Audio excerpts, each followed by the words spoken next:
काल जे ब्लाऊज मी कटिंग करून ठेवलेले होते ना, ते मला आज पूर्ण स्टिच करायचे होते. काल मला काही जमलंच नाही कामाच्या याच्यात. पण मग आज मी ठरवलं, म्हणलं घरचे कामं करून आहे ना, मला हे 4-5 ब्लाऊज स्टिच करायचे आहेतच.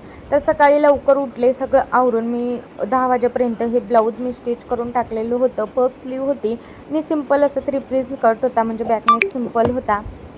त्यानंतर नाही ना, हे दुसरं ब्लाऊज पण मी स्टिच करायला घेतलं आणि ते पण माझं पूर्णपणे झालेलं आहे. इथं पफ स्लीव्ह आहेत आणि मस्त असा कप टाकून फुल प्रिन्स कट शिवलेला आहे. बॅकनेक सिंपल, पण मग नॉननी तो असा डिझाईन केलेला आहे. खूप सुंदर वाटत होता. त्यावरची साडी पण लगेच मी पिको फॉल करून घेतली, म्हणजे साडी आणि ब्लाऊज लगेच होतं आणि मग बाजूला ठेवलं जातं व्यवस्थित. त्यानंतर दुसरा ब्लाऊज पण घेतला, तो पण स्टिच करून घेतला. त्याला नॉड लावल्या की माझा हा पण ब्लाऊज स्टिच होणार होता. त्यानंतर याच्यानंतर परत एक ब्लाऊज असा स्टिच करून घेतला. असे 2-3 ब्लाऊज माझे आज रेडी झालेले आहेत आणि त्यांच्यावरच्या आहे ना साड्या पण मी लगेच पिको फॉल करून घेतल्या, म्हणजे ब्लाऊज झाले का साड्या पण लगेच स्टिच करता येतात. चल तर बाय.